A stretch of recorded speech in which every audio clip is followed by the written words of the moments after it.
Buscando la evidencia de nuestro trabajo, por Jorge González Guedes.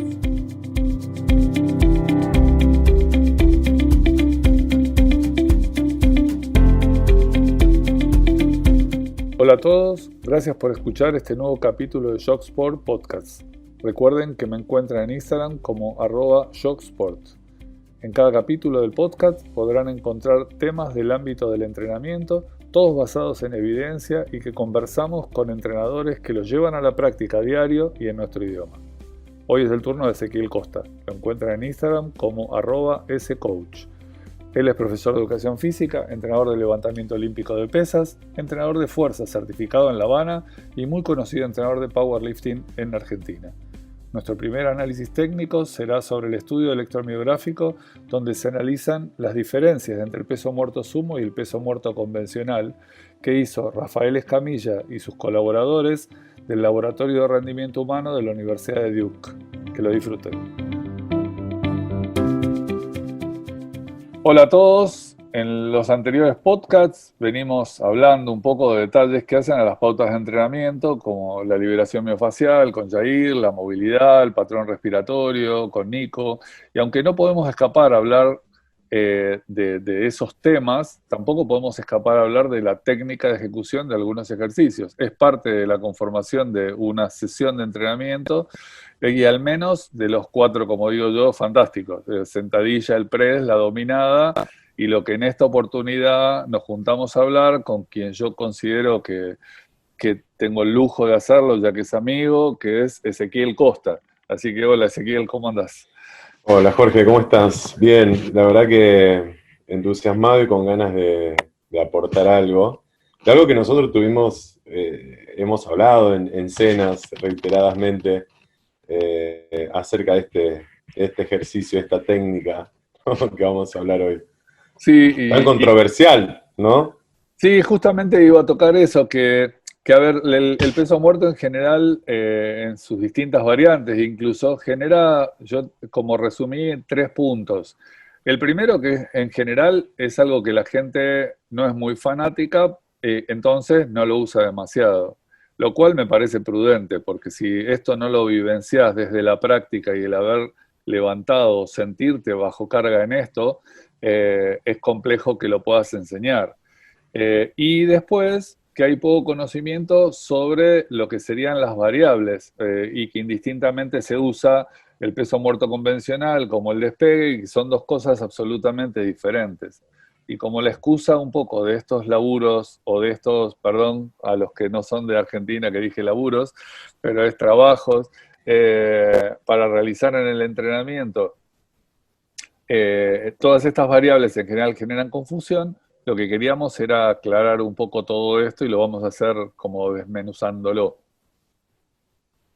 Bien, es así. La idea principal es que, como decís vos, la gente tiene miedo, pero en los últimos años noté que tiene miedo por la espalda, principalmente, porque todos tienen miedo a la lesión de espalda, cosa que en el mundo las ART han tenido, digamos, pérdidas de millones y millones de dólares por el hecho de que sus trabajadores terminan teniendo algún dolor de espalda, ya sea agudo o crónico.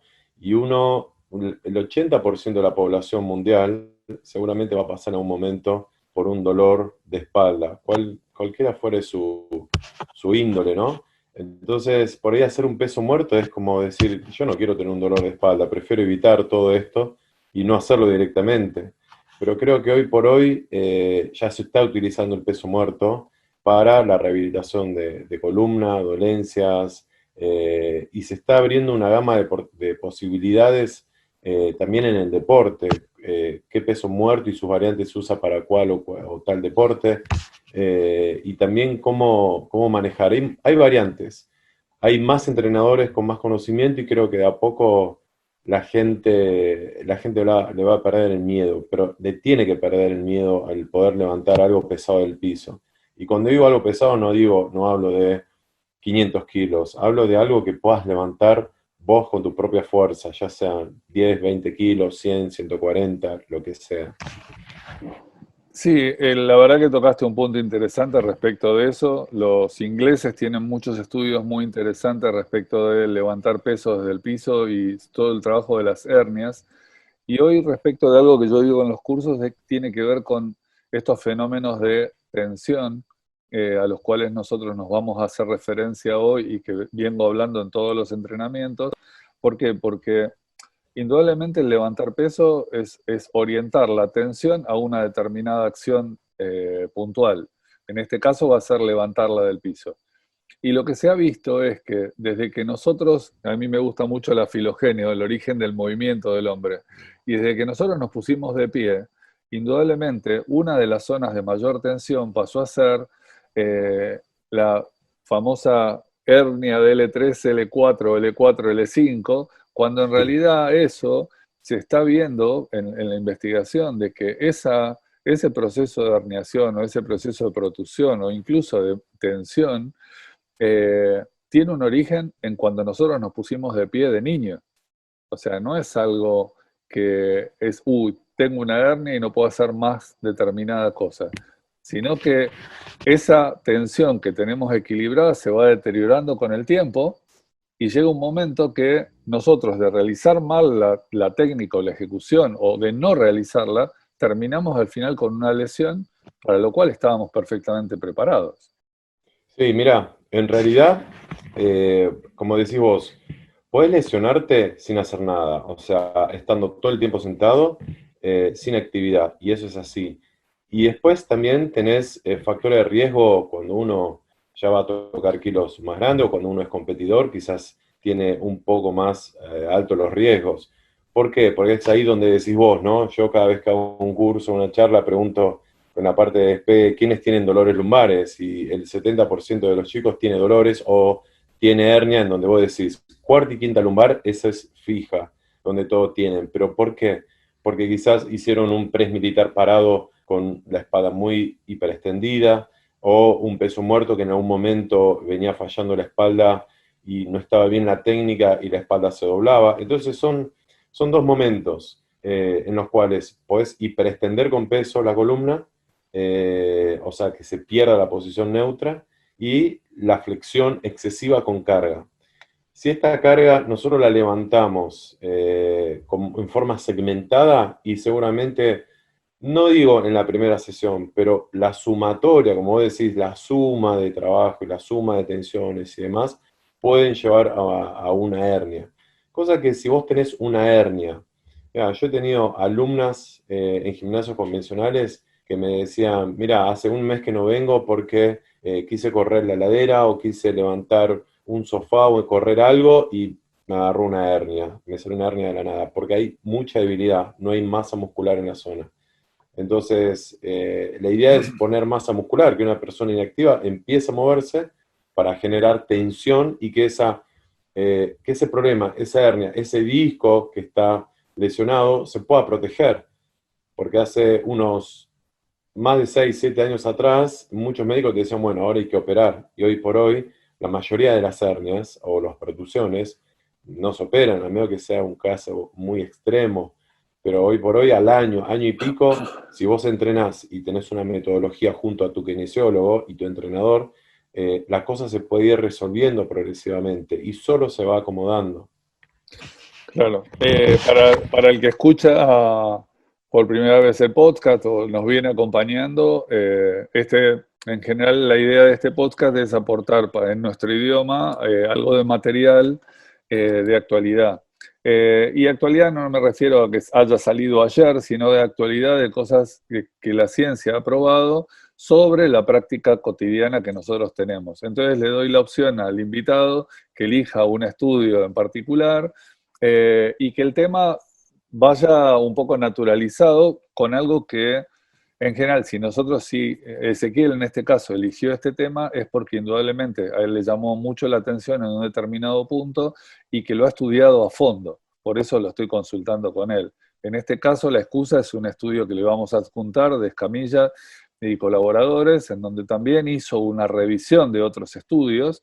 ¿Y qué es lo que vamos a hablar hoy? Tiene que ver con En este estudio lo que hicieron fue analizar electromiográficamente, le pusieron unas calzas y unos aparatitos a los que ejecutaban el ejercicio y con eso veían cuáles eran las demandas específicas de cada variante en los grupos musculares intervinientes. Esto nos va a servir para un poco desmitificar algunas cosas. Y lo que analizaron fueron 4 variantes. En el orden que lo tomaron fue aleatorio. Tomaron peso muerto sumo con cinturón, peso muerto sumo sin cinturón, peso muerto convencional con cinturón y peso muerto convencional sin cinturón o crudo, como le dicen ahora. Y siempre hay objeciones, obviamente, respecto de las poblaciones en los estudios, y está bien que así sea, pero en este caso han tenido el cuidado de elegir jugadores de fútbol americano con mucha experiencia en la realización de todas las variantes y levantadores de peso en competencia, que también obviamente están más que habituados a la variante. Entonces, estas son las técnicas que vamos a repasar y no sé si tienes que referirte a algo más en principio del estudio, que me haya perdido en la descripción. No, como vos decís, este estudio lo encontré ahora hace unos 5 o 6 años, y realmente cuando voy a dar una charla trato de sacarlos a estos estudios, y los analicé profundamente, así como hiciste vos, y los charlamos un montón de veces, para elegir cuál es el más conveniente para cada uno de mis atletas, para elegir y saber realmente a dónde cae la acción en cada ejercicio, en cada músculo, en qué ejercicio, qué variante se fatiga más la espalda, o los cuádriceps, o los isquios, que son pequeños detalles que en los chicos que compiten, particularmente lo que nosotros entrenamos, es muy importante, porque de ahí va a ser que el chico pueda salir campeón nacional, que no tenga lesiones, que tenga una vida deportiva óptima y sin problemas. Y la verdad que nosotros tenemos varias formas de trabajarlo, que ahora lo vamos a ir hablando a lo largo de la charla. Y está también esto de con cinto, sin cinto, y es algo que yo vengo haciendo hace muchísimos años, y te voy a contar un poco también mi experiencia con respecto a eso. Dale, vamos a empezar entonces para todos ustedes con lo que sería un poco la descripción de estas, llamémosle 3 variantes, dejamos la del cinturón de lado porque vamos a hablar puntualmente del cinturón después.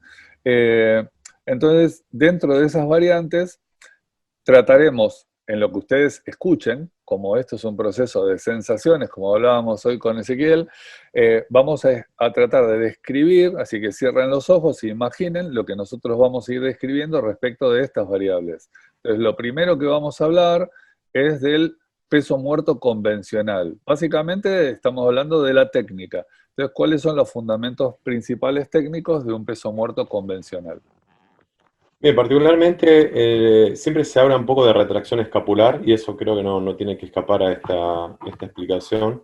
Si fuera que le voy a enseñar peso muerto a mi mamá, que tiene 74 años, sí le voy a tratar de enseñar que haya una retracción escapular, que la espalda esté lo más derecha posible, que en lo posible neutra, y si no es así, bueno, también un poquito hiperextendida no está mal.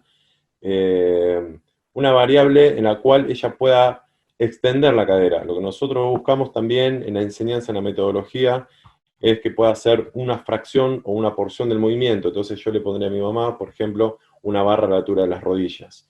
Ahora, si estamos hablando de un deportista, la técnica particular de un despegue convencional es las piernas, los pies ancho de cadera, o sea que tenga la misma línea de las caderas.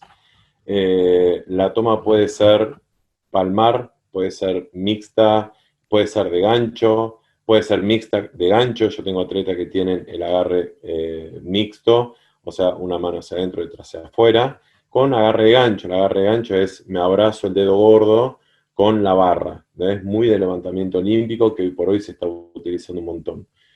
Bien, las piernas en la posición agazapada, en el cual vamos a buscar una flexión de las piernas, no a nivel paralelo del piso, sino un poquito más arriba. Y como siempre digo, el peso muerto convencional no es un cuarto de sentadilla, no es una media sentadilla. Es una posición específica del peso muerto que es en semiflexión, como esperando una pelota, con una posición agazapada, o como a punto de saltar.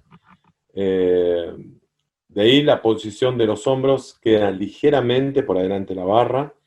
La cabeza puede ir, ahí nosotros tomamos 3 posiciones de cabeza, que puede ser en posición neutra, mirando hacia abajo, ¿no? Manteniendo la línea de curvaturas naturales de la columna.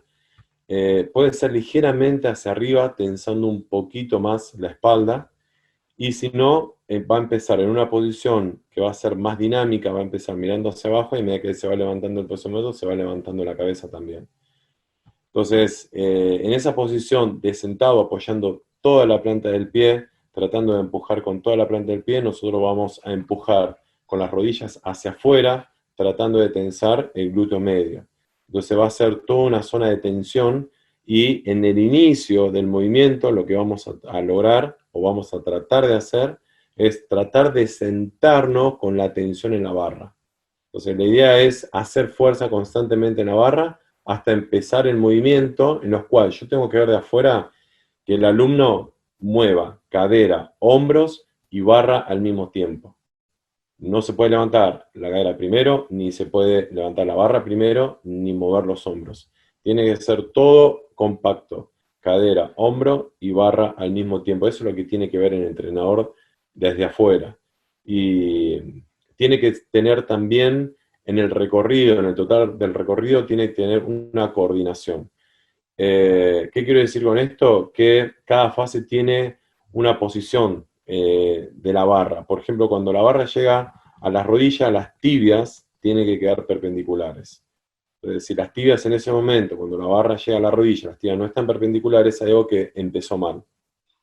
Y si una persona no puede terminar el despego, no puede enderezarse o no puede quedar erguido, es porque empezó quizás con algo mal. O empezó con la barra alejándose del cuerpo, o la espalda flexionada, o levantó primero la cadera y demás. Entonces uno ya empieza a ver desde el inicio si va a terminar o no el ejercicio.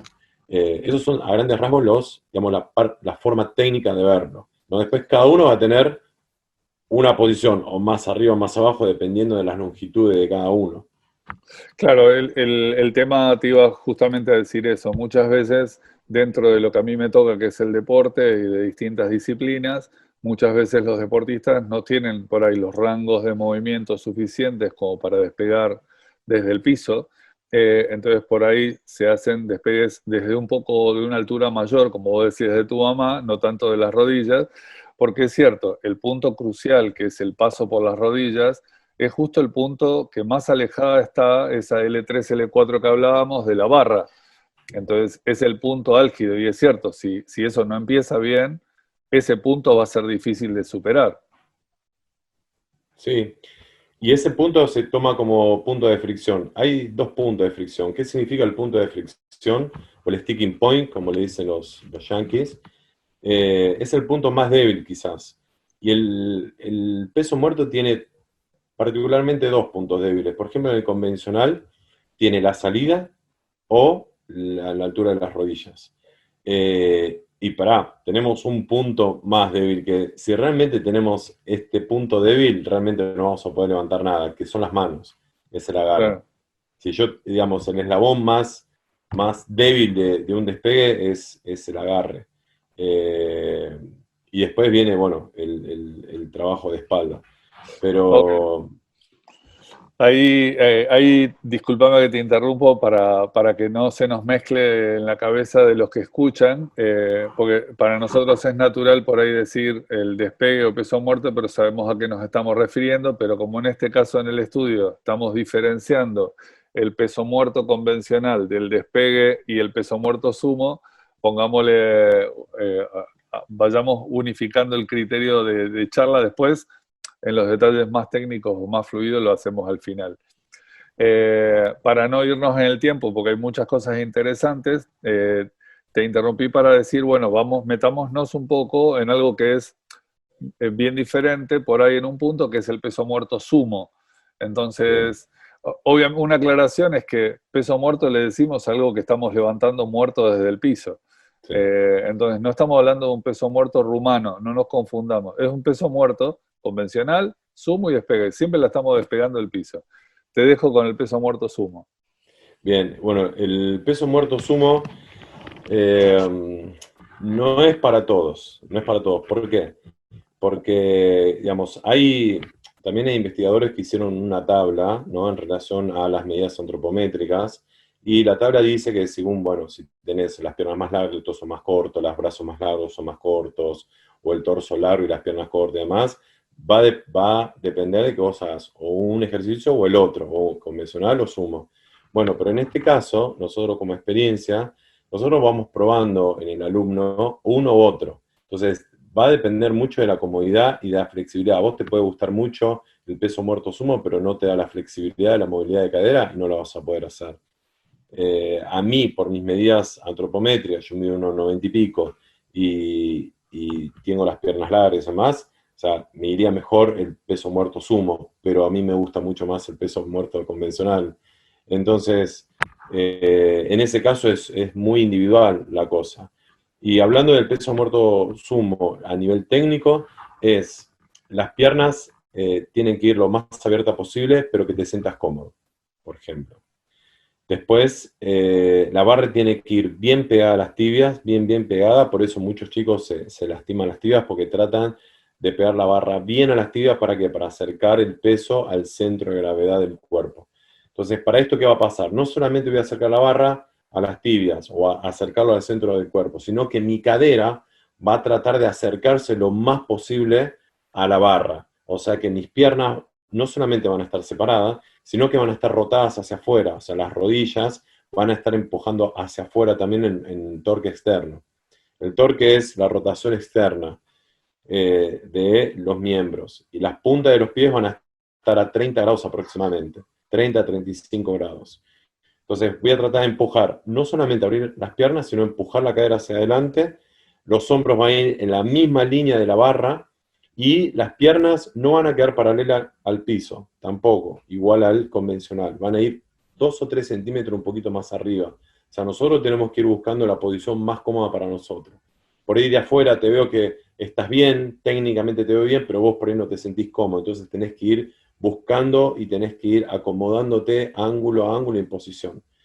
En esta técnica particularmente, para que no haya problemas con los hombros o incomodidad con los hombros, se usa el agarre de gancho, porque evitas que los hombros no queden en desequilibrio, ni uno más atrás ni uno más adelante, los hombros queden en la misma línea. Después, la toma de gancho para mí es súper efectiva porque una vez que cerraste tenés que olvidar de las manos, y eso es un gancho donde se cierra, se cerró y no tenés que hacer tanta fuerza con el antebrazo. Entonces lo único que tenés que concentrar es en la técnica. La cabeza va mirando hacia el frente, mostrando bien el pecho, y no, en realidad es difícil hacer una retracción escapular porque es muy difícil juntar las escápulas cuando tenés el peso o mucho peso por delante. Eso es lo que te hablábamos con referencia a mi mamá, que si fuera mi mamá le enseño la retracción escapular, pero en un atleta que levanta mucho peso solamente tiene que tensar los dorsales para que la barra no se aleje del centro de gravedad y poder tirar bien recto hacia arriba. Perfecto. Es el peso muerto sumo, siempre algunos los cargos. Yo trato de poner representaciones. Entonces, cuando yo le digo a la gente que estoy enseñando el peso muerto sumo, le digo, a ver, hagamos una cosa. Yo siempre, como tengo una lapicera o algo en las manos, agarro y le digo, imagínate que entraste al subte último y quedaste de cara a la puerta. Y cuando subiste y te cerró la puerta, se te cayeron la llave entre medio de las piernas. Tenés que buscar esa llave, entonces tenés que abrir un poco la punta de los pies, como el sumo, 30 grados, y ir a buscar esa llave, pero como estás de frente a la puerta, tenés que bajar lo más derecho posible. De hecho, sí. Entonces, no hay mejor descripción que esa, quizás para el que lo está identificando ahora con los ojos cerrados, pero es cierto que un dato que dijiste, que es la dorsiflexión de tobillo que tenés, y en ese dato que vos diste, indudablemente no es un ejercicio para todos. Y es un ejercicio prácticamente que lo han popularizado con las chicas, porque piensan que como tiene una buena hiperextensión de cadera lo pueden realizar, y muchas veces eso es contraproducente, ¿no? Sí, en realidad yo prefiero particularmente, y no lo veo por ahí de ese lado de la dorsiflexión, si bien es verdad, es un dato más, Lo veo desde el lado que las chicas tienen más flexibilidad en la cadera, por lo general, pero yo tengo de 10 chicas que tengo, la mitad hace sumo y la mitad hace convencional. Por Ok. una cuestión de que algunas no tienen la movilidad suficiente. Y sí, me ha pasado que en el último mundial que fuimos, el año pasado, en noviembre, eh, las chicas que por lo general hacen peso muerto sumo, no, que hacen el convencional, tienden a orinarse, porque por Ah, ahí el piso pélvico tiende a estar un poco más débil y se tienden a orinar. Entonces se elige, y yo a veces prefiero el peso muerto sumo, para evitar esta presión interna que quizás con un esfuerzo demasiado grande pueda producir prolapso si el piso pélvico está demasiado débil. entiendo, entiendo. Esa es una cosa que lo veíamos continuamente, o sea, tiraban las chicas y se hacían pis en el tablado. Es algo muy natural en el convencional. Claro. Y yendo al último que nos queda por describir, nos queda el despegue. Ezequiel antes dijo despegue un par de veces dentro del convencional y demás, porque estamos hablando, él se refiere al despegue del piso de esa barra, pero hay un ejercicio que puntualmente se marca bien la diferencia y que indudablemente hace a su disciplina, a la de Ezequiel me refiero, que es el despegue. Entonces, describamos un poco la descripción técnica del despegue con las sutiles diferencias que tiene con los anteriores. Sí, mira, nosotros hemos tenido esta conversación y sí puedo hacer alguna diferencia con el despegue sumo, por ejemplo, que vos le decís, bueno, peso muerto sumo. Para mí, en realidad, son sinónimos entre uno y otro, pero hablando de peso muerto, yo prefiero dejar el peso muerto para el peso muerto rumano. Rara vez le llamó despegue rumano, rara vez. Pero son Claro. esas pequeñas nomenclaturas que vamos haciendo cada uno y como vamos entendiendo el entrenamiento. Pero cuando lo hablamos con vos, hablamos de estas pequeñas diferencias que tiene uno y otro ejercicio, que son, bueno, son nomenclaturas, más que nada. Sí, no, más que nada yo lo pongo de relevancia porque el mismo estudio de Escamilla lo pone de esta manera, o sea, hace esta diferenciación entre lo que sería el despegue contra el peso muerto convencional y son los dos estudios que él pone de manifiesto a la hora de la descripción estructural de cada uno de los ejercicios, porque entiendo lo que vos decís respecto de estas diferencias en función de la biomecánica o la morfología de cada uno, pero que indudablemente también hacen a lo que se hizo en este estudio, es ver de cada uno de estos ejercicios eh, cómo impacta electromiográficamente y cuáles son los músculos más demandados por cada uno, que eso también hace entonces a lo que por lo cual yo elijo uno u otro para determinado atleta en función de la tarea objetivo, ¿no? Exacto. Sí, en realidad nosotros cuando trabajamos con deportistas, por ejemplo, en deporte de combate, en deportes como rugby, fútbol, utilizamos mucho el peso muerto sumo por el gran trabajo en el glúteo, ¿no? Y también la fuerza en los cuádriceps. O sea, para nosotros el despegue sumo es muy versátil porque nos da la posibilidad de trabajar una gran gama de grupos musculares como los aductores, el cuádriceps, el glúteo y también el isquio con quizás un poquito menos carga en el lumbar que en el convencional, solo un poquito menos. Sí hay menos recorrido, por ende uno tiende a pensar que hace menos fuerza, pero en realidad quizás está haciendo la misma fuerza pero con menos recorrido. Entonces hay un 15% menos de recorrido que en el convencional, por ejemplo. Claro. Y obviamente acá a nosotros nos queda todo claro porque estamos parados sobre el piso y vos lo describiste en la primera parte, en la descripción del peso muerto convencional, que en todos los casos estamos empujando el piso. O sea, a través de empujar el piso nosotros vamos a poder oponernos en sentido opuesto, porque la línea de fuerza no queda otra que oponernos refiriéndonos a la gravedad, para elevar ese peso del piso.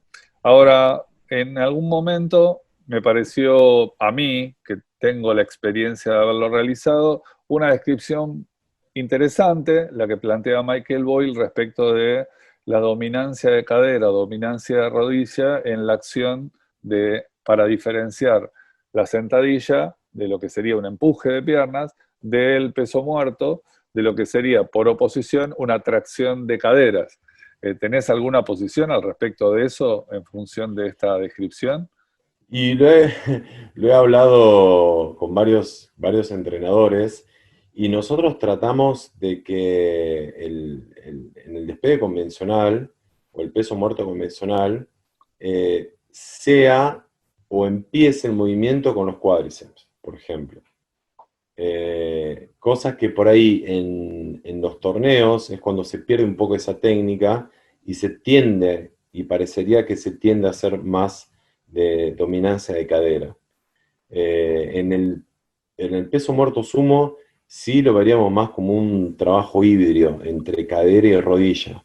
Claro. Entonces ahí sí, yo considero que el peso muerto sumo es mucho, mucho más técnico que el convencional.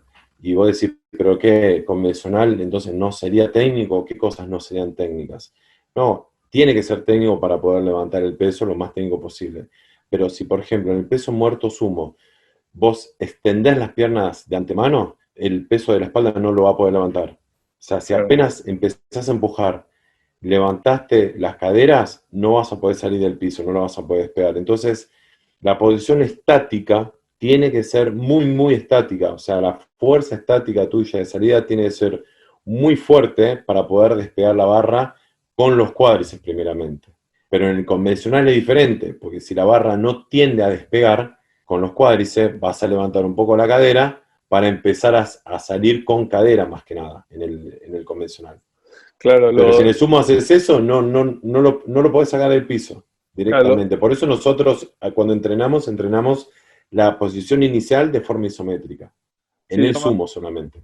me acuerdo en una charla con un amigo que estuvo en uno de los podcasts respecto a la descripción, que es americano, y los americanos centran mucho en el tema del ángulo de la cadera y el ángulo de la rodilla. Si hay mayor angulación de flexión de cadera que la flexión de rodilla, es dominante de cadera. Si hay mayor flexión de rodilla y es mayor que la flexión de cadera, es dominante de rodilla.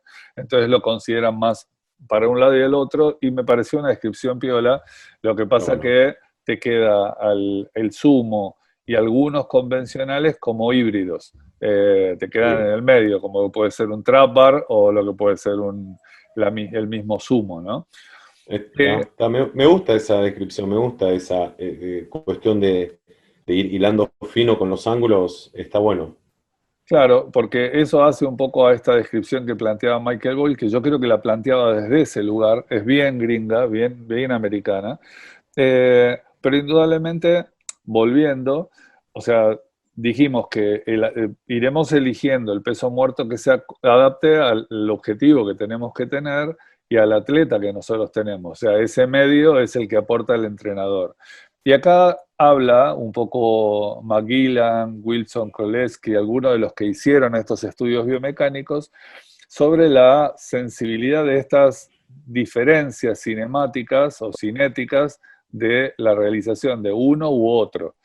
Vos ya pusiste en claro cuáles son tus criterios respecto de la elección. Ahora, saquémosle un poco más de punta al lápiz diciendo, a mí en el deporte, por ejemplo, yo he encontrado que eh, haciendo un enfoque técnico respecto del convencional o del que elija para mi atleta, puedo establecer un muy buen balance en el dominio de la cadera respecto de las acciones que realiza en el deporte. Con esto me refiero a que como en el deporte está tan poco explorado la flexión de cadera y los ejercicios derivados de ella, el aprenderlos soluciona muchas cosas dentro del deporte, que antes había como cucos respecto de esto, porque yo creo y soy un ferviente convencido de que gran parte de los síndromes pubalgiosos vienen de un sobreuso de la sentadilla y un no balance respecto de acciones de flexión de cadera. No sé qué opinás de eso vos. Sí, vos sabés que nosotros tenemos o tratamos de tener en todos los grupos musculares o en todos los ejercicios, siempre trabajar el agonista y el antagonista y no excedernos como vos decís, si hago sentadilla también tengo que tener un trabajo contrario, si hago mucho banco plano tengo que hacer un trabajo contrario, tengo que tener un equilibrio porque el uso excesivo de una sola técnica y seguramente va a traer problemas, y es que muchas veces no te das cuenta que lo haces, y hay músculos que empiezan a tener desequilibrio, hay músculos que se empiezan a fortalecer un montón, y otros que se empiezan a debilitar un montón. No solo porque no se usa, sino porque el otro músculo está tirando un montón para el otro lado. Pero sí considero que tiene que haber un trabajo más tridimensional y un trabajo más completo y complejo, ¿no? Claro, sí, él se refiere acá en el estudio que está bueno a lo que hace, y ya estoy hablando en un término mecánico o físico, que son los momentos de fuerza del tobillo, de la rodilla, de la cadera y de los hombros, indudablemente. Vos describiste bien que tiene que haber como una uniformidad, en principio lo describiste respecto de que la acción tiene que ser no consecutiva, sino simultánea de la estructura de la espalda. Vos dijiste, la espalda, la cintura, la espalda, la barra, todo tiene que Mm. despegarse junto. Ahora, respecto de estos momentos de el momento del tobillo, la rodilla y la cadera, ¿cuáles son, dentro de lo que hablaste, algunos puntos salientes respecto de estas técnicas, respecto a esos momentos? Y por ejemplo, si no tenés buena flexión de tobillo, el convencional, el peso muerto convencional, es medio difícil que lo hagas, es más valedero que puedas hacer el sumo. Si no tenés buena movilidad de cadera, el peso muerto sumo no lo vas a poder hacer. O sea, te queda el convencional. Eh, Después, sí, hay más en el convencional tenés un poco más de acción en la cadera que en el sumo. O sea, la columna, la zona lumbar va a tener un poco más de trabajo que en el convencional, eh, que en el sumo, que el convencional va a tener más trabajo en el lumbar que en el sumo. Entonces esas son pequeñas diferencias. Por ejemplo, esto lo vas a ver mucho en los chicos que tienen en el peso muerto convencional una espalda muy débil y lo pasás al peso muerto sumo y la espalda se le corrige y está mucho más cómodo y pueden mantener la tensión mucho mejor en el sumo que en el convencional. Entonces prefieren quedarse con el sumo, solamente por eso.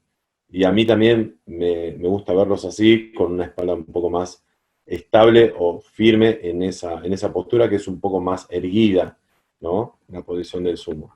Yo en general siempre en las charlas cuando hablo de esta cuestión y el famoso tilt o no tilt de cadera, yo remito una experiencia personal de mi vieja, que mi vieja y mi abuela hacían vestido de novia y hacían vestido. Nada que ver con esto, puede parecer que nada que ver, pero tiene que ver.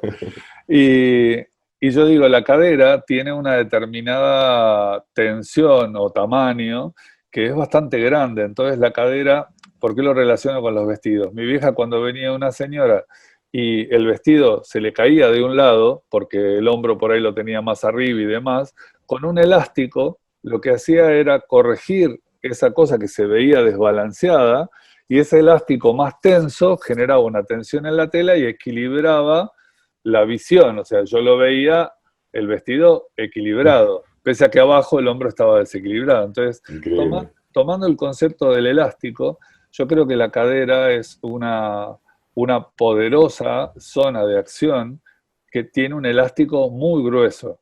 Y si a ese elástico yo le pego el elástico de la cintura, que es un elástico más fino y que tiende a tensarse demasiado, en general la cadera tiende a llevarse a la cintura puesta. Entonces Sí. tiende a doblarla hacia uno u otro lado. Entonces acá esto nos da pie para un detalle. Cuando nosotros vemos una flexión muy pronunciada al realizar el peso muerto, indudablemente tratamos de corregirla porque eso no incurre en lo que vos explicabas de tener una posición neutra. Pero Sí, también, por el otro lado, me ha tocado con chicas más que nada, que tienen una lordosis muy marcada, de que ellas generen esa lordosis y termina siendo tan nocivo una y otra. Entonces sí. muchos están eh, como coqueteando con decir, bueno, esto lo soluciono con un cinturón. ¿Lo solucionan con un cinturón o no lo solucionan con un cinturón? No, no lo solucionan. En realidad, como dice McGill, si una zona media está débil, se va a doblar con cinturón y sin cinturón. Y inclusive puede ser más lesivo que vos, no teniendo el lumbar o la zona media fuerte, te pongas cinturón, te va a dar la seguridad que podés y en el medio del camino se te dobla todo. Eh, pero, pero nosotros por eso preferimos no usar cinturón en la mayor, en el mayor tiempo de entrenamiento, o sea, fuera de temporada o lejos de la temporada, no usamos cinturón, solamente cuando estamos cerca de las competencias. Y en las personas más, como le digo yo, que más del fitness o las chicas que vienen a entrenar solamente y a estar bien, o los hombres también, no usan cinturón. Por más que me digan, no, mira, me duele la cintura, o tengo, no sé, me duele acá, así, yo primeramente trato de ponerlos fuertes desde la zona media con el ejercicio principal, ya sea un peso muerto sumo o un convencional. Y si vas a usar el cinturón, ya la zona media tiene que estar fuerte. Claro, O sea, ya la estructura de la espalda de la zona tiene que estar fuerte. yo lo que veo a veces, yo para enseñarlo, muchas veces lo que hago es utilizar acciones isométricas en esos puntos que vos dijiste álgidos de localización, de dónde tenemos que partir, el punto inicial, el punto medio. En general lo llevo a esas situaciones y hago trabajos isométricos como para que entiendan y sientan por dónde pasa la fuerza y dónde tienen que poner la fijación.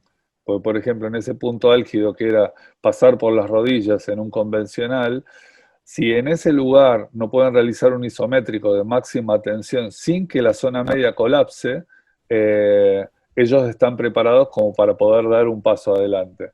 Y volviendo a lo del cinturón, a mí me parece, y lo que he visto es que si se le pone el cinturón, en general es como que le corres el punto de fijación de la fuerza y ellos piensan que como el cinturón le ofrece una seguridad, van a doblarse hasta el cinturón y a partir de ahí elevan el peso. Sí, sí, pasa, sí, lo ves así, tal cual. Hay una falsa sensación de seguridad. Y esto es así, si el cinto, a ver, si nosotros tenemos la zona media que está fuerte, ya sea por trabajos analíticos como zona media, planchas, puentes laterales y demás, al mismo ejercicio, va a haber un fortalecimiento. Una vez que haya un fortalecimiento, ya puedo usar el cinto, lo tengo que aprender a usar. Porque mucha gente o se lo pone y se lo deja suelto, o se lo apretan y se lo apretan un montón. Entonces, ninguno de los dos, hay un punto medio donde vos te tenés que poner el cinto. ¿Para qué? Para que cuando vos tomes el aire y lleves el aire a la panza, puedas expandir y chocar contra el cinto. Entonces, eso te va a dar una zona de rigidez y solidez tremenda, en el cual el cinto va a hacer que el levantamiento pueda hacerse a un 15% más rápido que cuando no lo tenés. Entonces, eso significa que si podés usar cinto y a su vez el levantamiento se hace ligeramente más rápido, seguramente vas a poder poner más peso, pero la zona media tiene que estar totalmente fuerte.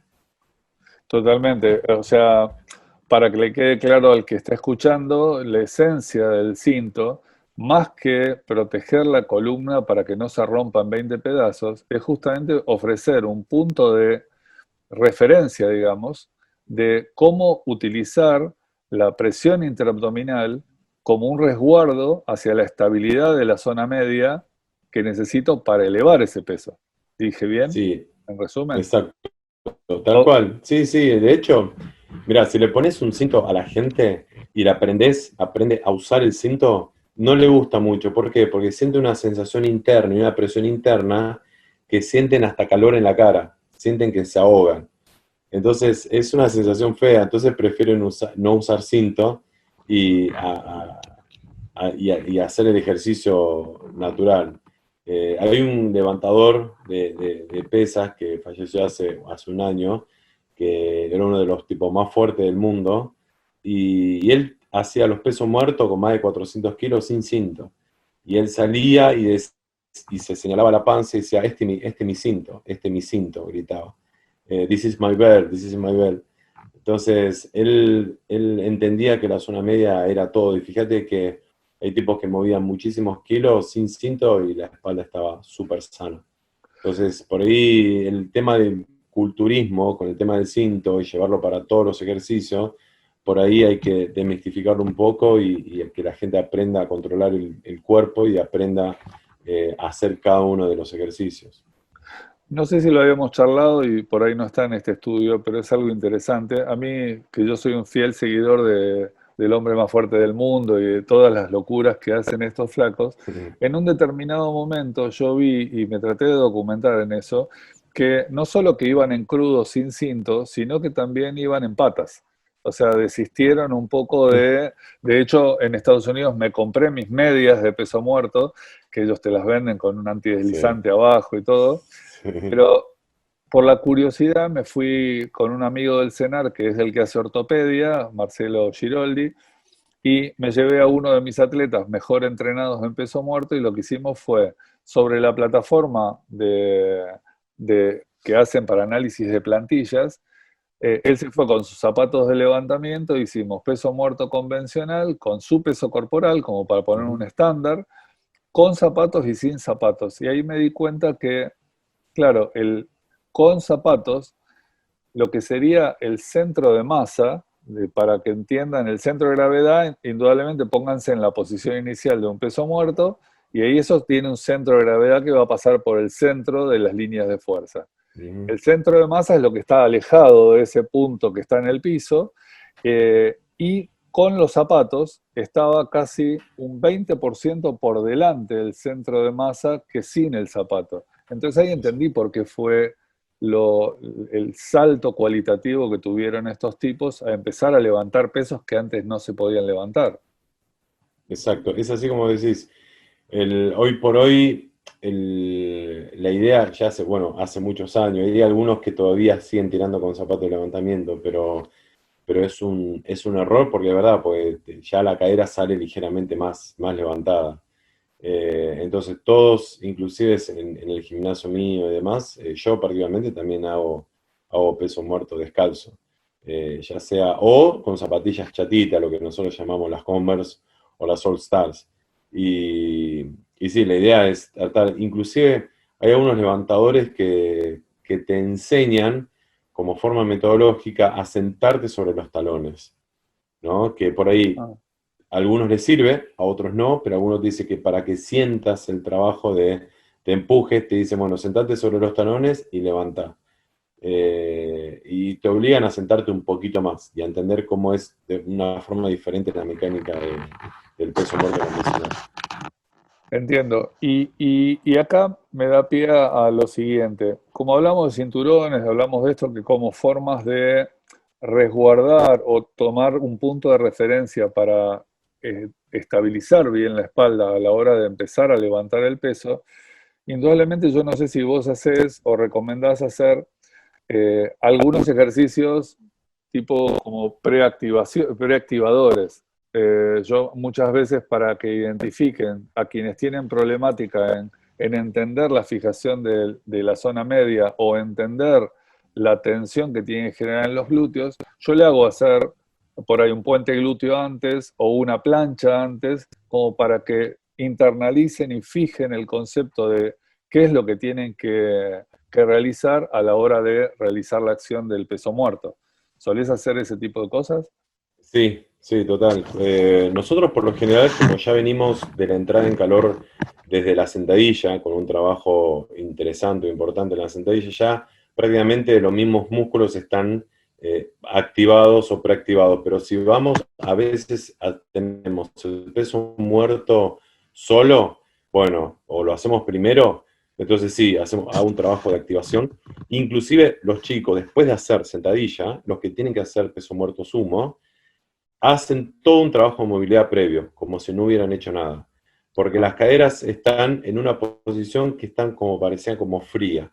Entonces, por más que salga de una sentadilla al 90% hayas tirado pesado o repeticiones, tenés que hacer un trabajo aparte de activación del glúteo y mucha movilidad de cadera para el peso muerto sumo, pero mucha movilidad. Están como 20 minutos hasta que agarran la barra y están con la barrita sola tratando de posicionarse y buscar la mejor posición. Pero sí, también le damos mucha importancia a la activación y todo lo que es la previa y todo lo que es la zona media también la activamos mucho, mucho con caminata de granjeros, ¿no? Con Claro. lastre y con...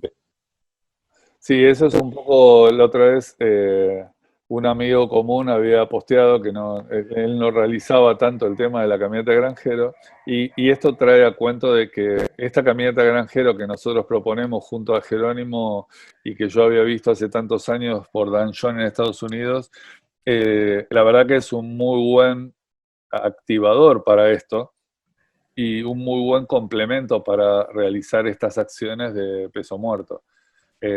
Vos tuviste la experiencia de no haberla por ahí realizado antes y después empezar a realizarla, entonces está bueno si podés contar un poco cuál fue la experiencia de cambio y cómo incidió en este o en otros ejercicios, ¿no?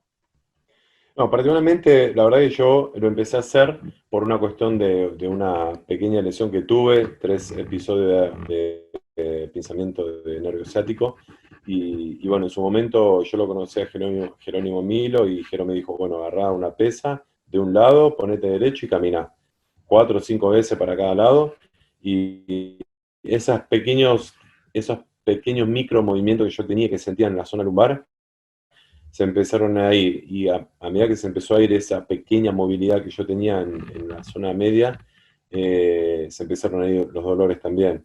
Y sentí que hay personas que también dicen que todo lo que es zona media está sobrevalorado, pero hay algo que yo después voy a explicar en un próximo post. Considero que no está tan sobrevalorado, porque cuando vos dejás de hacer, y esto lo tenés que hacer en vivo, uno lo tiene que vivenciar, cuando vos dejás de hacer caminata en el granjero o trabajo de zona media, intensos, y lo dejaste de hacer y querés progresar en el peso muerto, sentís que la espalda no te da, sentís que la zona media algo le pasa, no sabés qué, pero algo tiene que no te está respondiendo. Entonces, quizás para lo que dicen que la zona media está sobrevalorado, que los ejercicios de zona media están sobrevalorados, la verdad que yo no lo veo así para nada.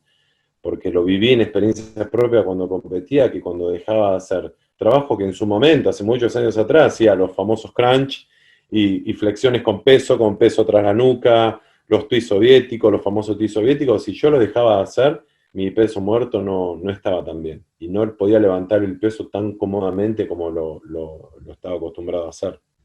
Claro, un poco el tema, a ver, la sobrevaloración va en la explicación, o sea, si muchos de nosotros salimos a explicar este tipo de cosas en las redes es porque indudablemente vemos que hay un déficit en todos los atletas que nos llegan o la gente común que viene a entrenar con nosotros. Y indudablemente, no, yo como vos